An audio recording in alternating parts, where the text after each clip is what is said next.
आइए सुनिए, देखिए, समझिए सनातन सत्य। जैसी दृष्टि वैसी सृष्टि, दृष्टि विज्ञान। कुदरत, कुदरती रचना एवं कुदरत के कानून से शाश्वत सुख की प्राप्ति। जोधपुर के परम पूज्य महात्मा उपासक प्रोफेसर डॉक्टर सोहन राज तातेड़ के निर्देशन में सनातन सत्य। जैसी दृष्टि वैसी सृष्टि, दृष्टि विज्ञान।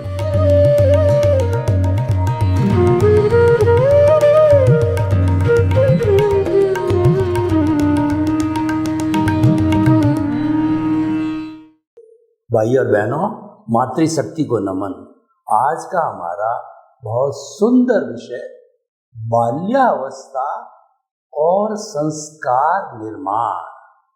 जो बचपन की अवस्था होती है वह एक स्लेट की तरह होती है, जिस पर आप जैसा चाहें लिख सकते हैं। वह एक खुली पुस्तक होती है, उसके ऊपर जो कुछ भी आप राइटिंग करना चाहें कर सकते हैं। यानी कि बाल्यावस्था जो है ये संस्कार निर्माण की बहुत ही उर्वरा भूमि होती है। यह नई पौध होती है, इसको जिस रूप में ढालना चाहें ढाल सकते हैं। ये एक ऐसा सांचा होता है जिसको कि मोल्ड करना चाहें जैसे कर सकते हैं। हमारे हाथ में तालाब की चिकनी मिट्टी है, अब चाहे जैसा उसका घड़ा बनाओ, उसका छोटा घड़ा बनाओ, सुराही बनाओ, बर्तन बनाओ, कुछ भी बनाना चाहते हो आप बना सकते हो, क्योंकि उसको मोल्ड करने की उसमें अर्हता होती है। और वही मिट्टी जब सूख जाती है या उसके साथ बालू के कण वगैरह मिल जाते हैं तो वही मिट्टी फिर उस रूप से मोल्ड करने के लिए लायक नहीं रहती है। कहने का अर्थ यह है कि बच्चा जब 4 साल 5 साल का हो तब वह संस्कार देने की बहुत ही अच्छी उम्र होती है, क्योंकि 5 से 15 साल की उम्र के बीच में जो बच्चे का अवचेतन मन होता है, जो सबकॉन्शियस माइंड होता है, जब तेजस शरीर होता है, वह इतनी दुनियादारी के साथ मिक्स हुआ नहीं होता है, वह स्वतंत्र होता है। और ऐसे समय के अंदर हम संस्कारों का जैसा बीजारोपण कर देते हैं, वह पुष्पित पल्लवित होने लग जाता है, वह फलने फूलने लग जाता है। इसीलिए बच्चों को प्रारंभ की उम्र 4-5 से लगा के 15 वर्ष की उम्र तक जितना चाहें हम अच्छे अच्छे संस्कार उनको देते रहें। और ऐसा कहा जाता है कि माँ बच्चे की प्रथम पाठशाला होती है। माँ जब बच्चा 1 साल का होता है तभी से उसको संस्कार देना प्रारंभ कर देती है। और सही मायने में देखा जाए तो बच्चा जब 90 डेज का गर्भ अवस्था में होता है तभी से संस्कार लेना चालू हो जाता है, क्योंकि उसके माइंड डेवलप हो जाता है। मैं आपको महाभारत का एक उदाहरण देना चाहूँगा कि अर्जुन ने अपनी पत्नी सुभद्रा को, जो कि कृष्ण भगवान की बहन थी, उसको जो है वो जब अभिमन्यु उस सुभद्रा के पेट में था तब जो महाभारत का जो चक्रव्यूह था उसको भेदने की सारी कला जो है वो बताई। जब अभिमन्यु पेट में था तो वो सारी कला जो है वो सुनता रहा, लेकिन जब उस चक्रव्यूह के अंदर घुस कर के और पूरा कहना चाहिए कि लड़ाई अटैक जीतना वो तो सब उसने समझ लिया, लेकिन फिर क्या है, सुभद्रा को नींद आ गई तो अर्जुन ने उसको बताना बंद कर दिया। तो अभिमन्यु को बाहर निकलने की कला का संस्कार नहीं मिला। और वास्तव में हुआ यही कि जब महाभारत का युद्ध हुआ तो अभिमन्यु उसके अंदर घुस तो गया चक्रव्यूह में और लड़ाई करते करते वो आगे बढ़ता रहा, लेकिन बाहर निकलने का रास्ता उसको संस्कारित नहीं हुआ था, तो वहाँ पर जो है बहुत से योद्धाओं ने उसको घेर लिया और अनैतिक रूप से उसको शस्त्रहीन करके और जो महाभारत के युद्ध के नियम थे उनको भी ताक में रख करके एक अभिमन्यु को मारने के लिए 10-10 योद्धाओं ने अलग अलग अनैतिक रूप से उन पर वार किया, जबकि एक योद्धा एक समय में एक से ही लड़ाई कर सकता है। तो कहने का अर्थ ये है कि वह उम्र जो है, वह बाल्याकाल की उम्र जो है, वो संस्कार निर्माण की उर्वरा भूमि होती है और बच्चों के अंदर कॉपिंग पावर होती है। इसलिए माँ बाप को ध्यान देना चाहिए कि जैसा माता पिता करते हैं बच्चे तुरंत कॉपी कर लेते हैं।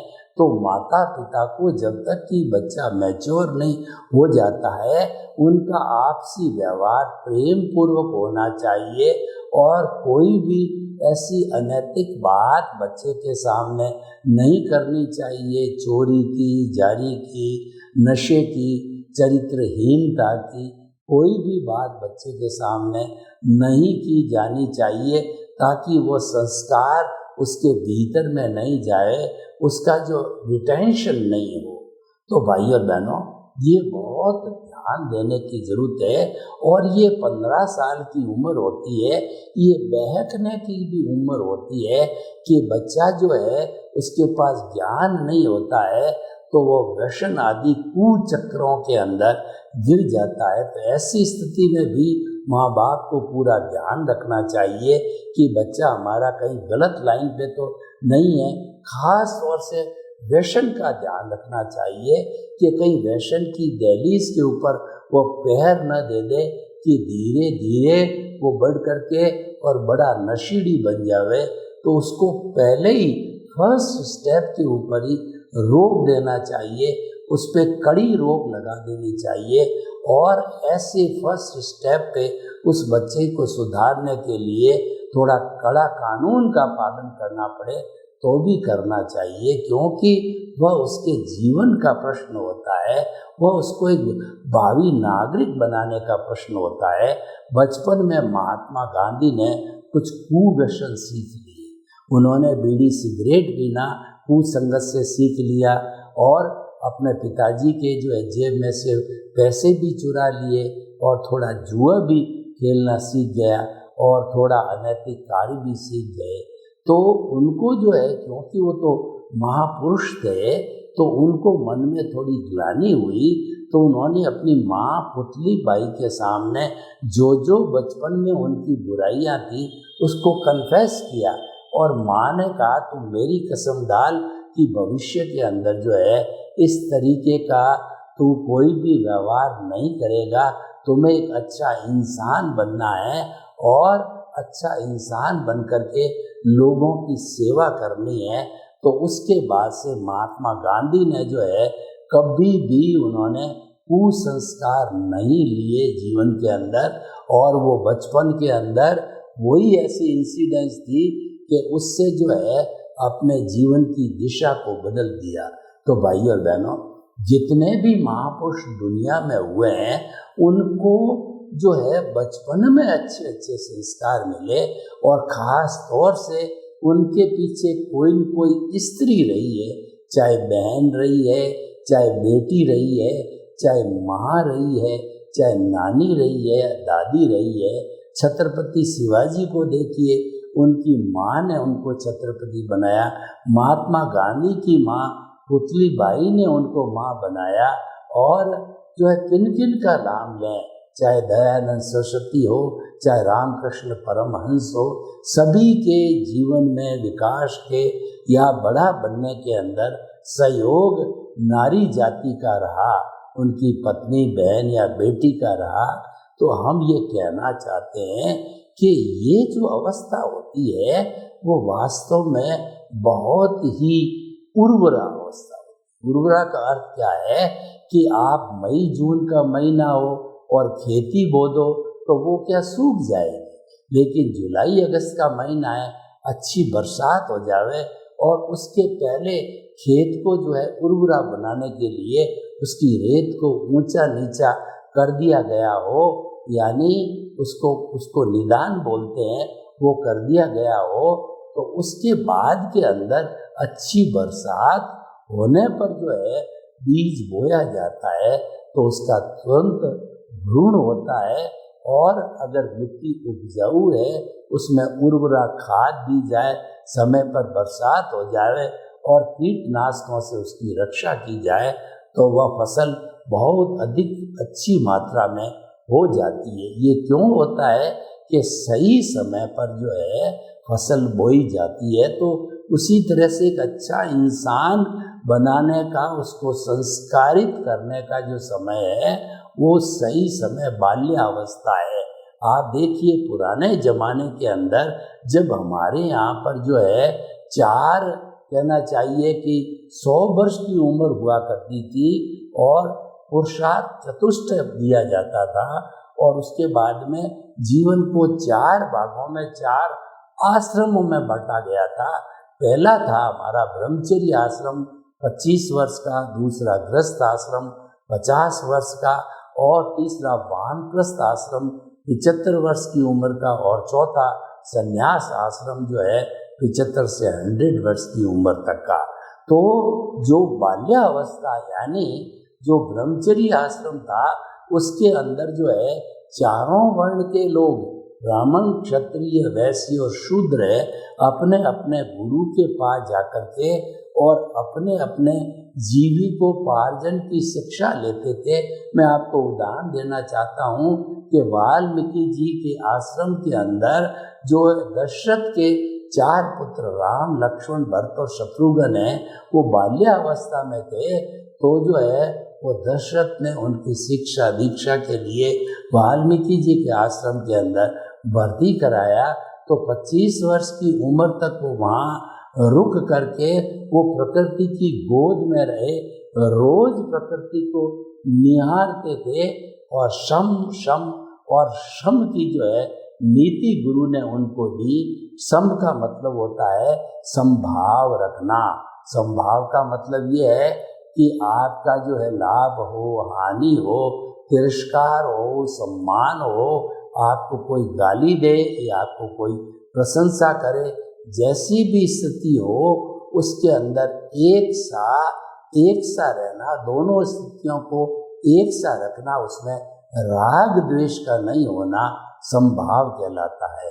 दूसरा शम का अर्थ यह है कि जो हमारे नकारात्मक सोच है, वो नकारात्मक सोच का शमन करना, जैसे क्रोध है, अहंकार है, माया है और लोभ है, 18 तक के नकारात्मक सोच है जो हमारे जीवन को अस्त व्यस्त करते हैं और हमें अच्छा इंसान बनने से रोकते हैं। तो उन नकारात्मक भावों पर जो है अंकुश लगाने के लिए भावनात्मक विकास किया जाना चाहिए, तथा उसको शम की जो है वो सम की नीति कहते हैं, यानी शमन करना चाहिए। क्रोध का शमन करो, उसको दबाओ, अहंकार का शमन करो, प्रकट मत करने दो, माया का यानी छल कपट किसी के साथ नहीं करना, उसके लिए अपने पे अंकुश लगाओ, और लोभ की प्रवृत्ति जागृत न हो तो अपने आप पर उसका अंकुश लगाओ।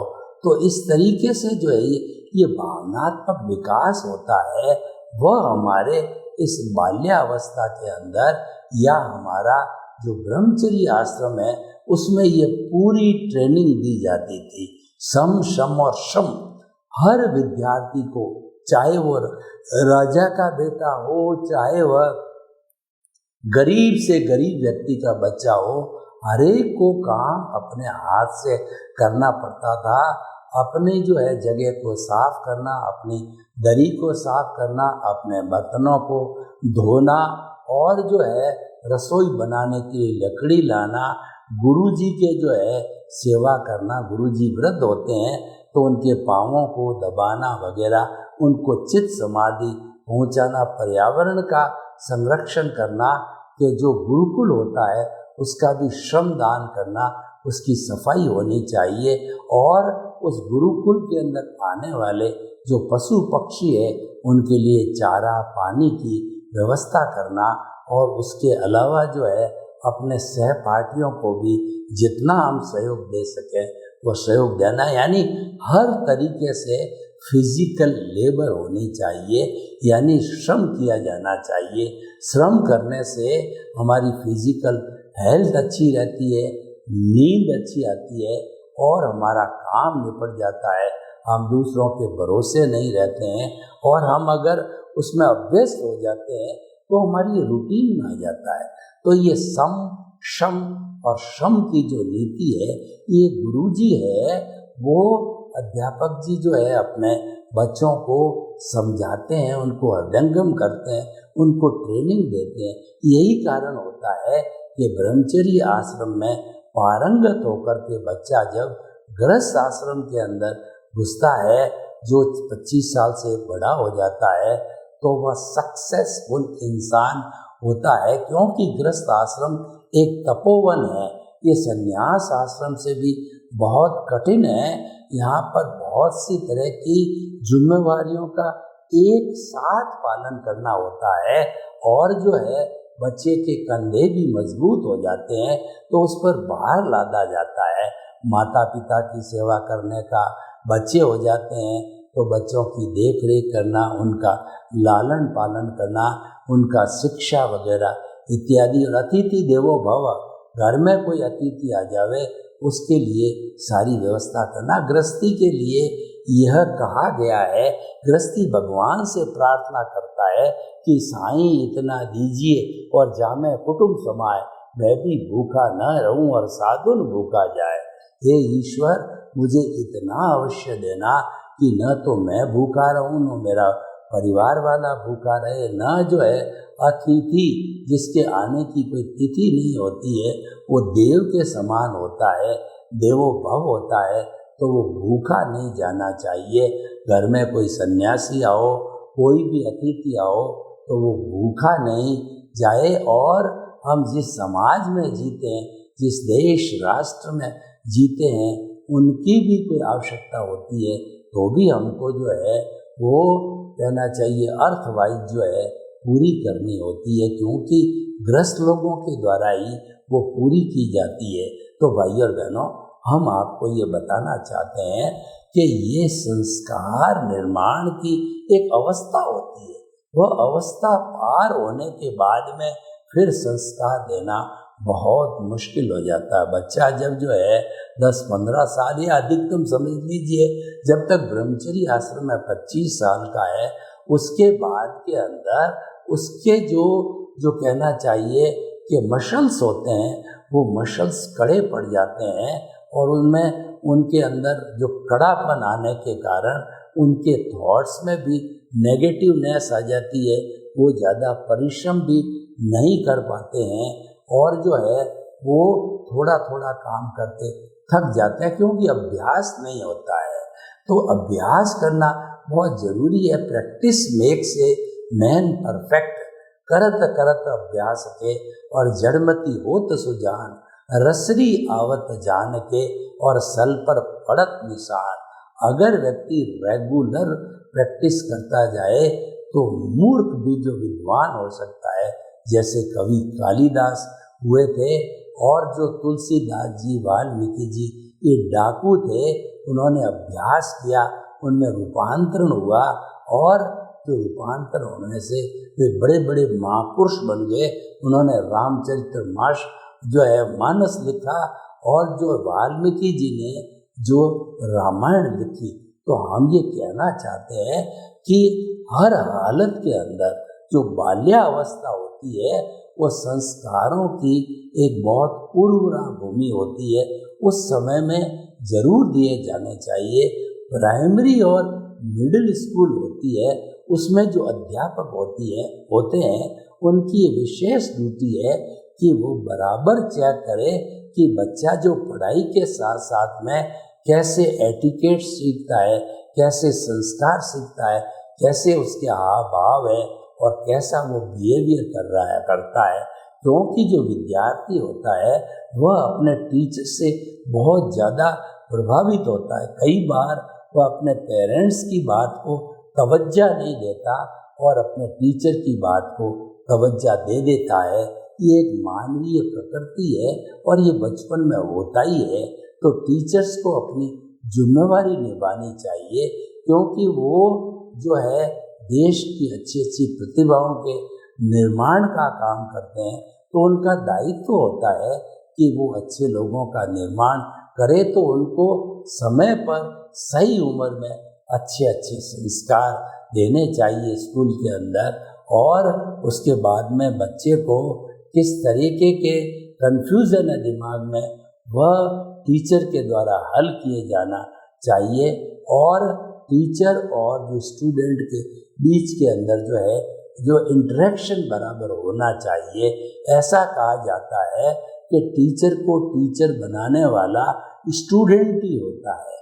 वास्तव में अध्यापक को पढ़ाने वाला विद्यार्थी होता है, उसका शिष्य होता है, क्योंकि शिष्य नए नए प्रश्न खड़ा करता है। और बाल्यावस्था में तो दिमाग इतना मजबूत होता है क्योंकि वो नकारात्मक भावों से बिल्कुल विशुद्ध होता है। बड़ा होने पर जब दुनियादारी की जो उसको कहना चाहिए दुनियादारी की संगत लगती है, तब जो है उसमें माया का रोपण हो जाता है। वो 10-15 साल की उम्र के अंदर वो मेंटली एकदम प्योर होता है। तो ऐसे समय के अंदर जब ये अच्छी शिक्षा दी जाए, अच्छी अच्छी चीज़ें बताई जाए, महापुरुषों की जीवनी बताई जाए और अच्छा जो है वो जीवन जीने के जो परिणाम बताए जाए, तो निश्चित तौर से बच्चा उसको ग्रहण अवश्य करता है। और ख़ास तौर से टीचर, अपने टीचर से तो वह ग्रहण करता ही है। तो भाई और बहनों, हम आपको ये बताना चाहते हैं कि बाल्यावस्था जो है संस्कार निर्माण की बहुत ही एक सुंदर समय होता है। इस समय में हमें खूब अच्छी तरह से, और बच्चा 15 साल का हो जाता है तो वह काफ़ी मजबूत हो जाता है, सहन शक्ति भी उसमें मजबूत होती है और कर बुझने की ललक होती है, जिज्ञासा होती है। जहाँ चाहा वहाँ रहा, जहाँ चाहा जहाँ रहा का अर्थ ये हुआ कि जैसा आप जो है सोचोगे वैसा बनोगे।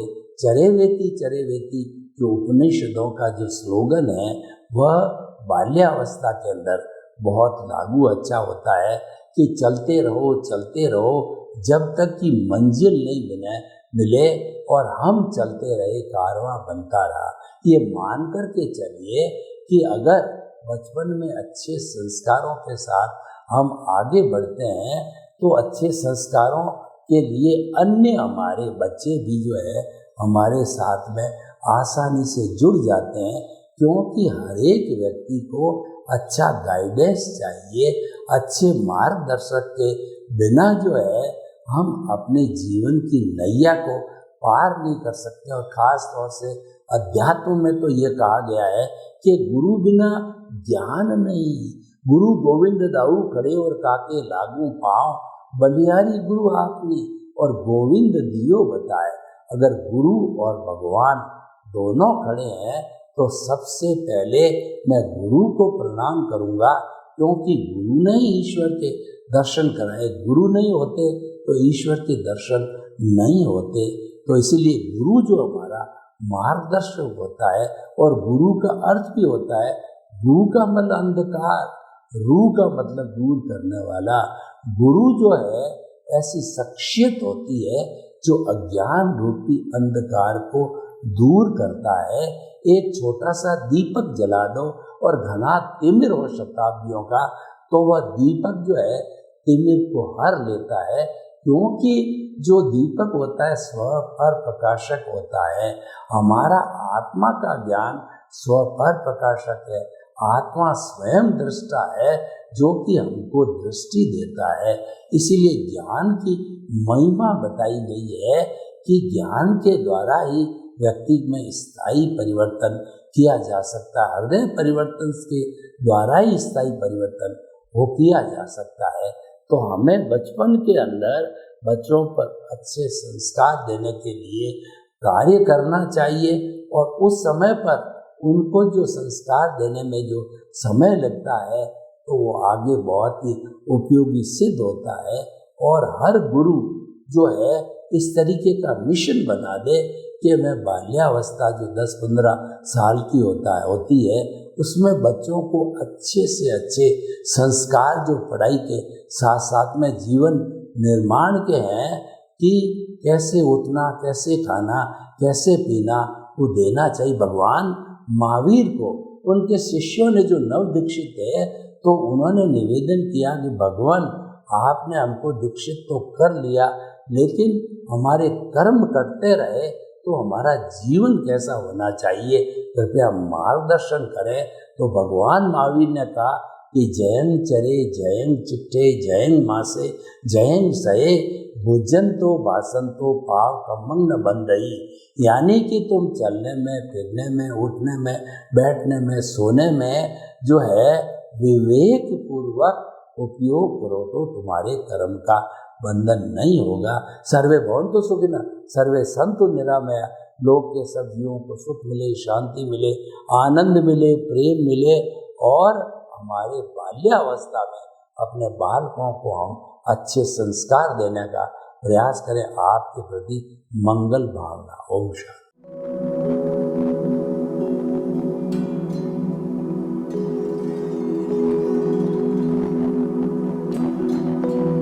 एक ऐसा अंतर्राष्ट्रीय ख्याति प्राप्त मानव जो गुरु प्रेरणा से पिछले 20 वर्षों से वानप्रस्थ जीवन जीते हुए 24 घंटे मानवता की सेवा में संलग्न है।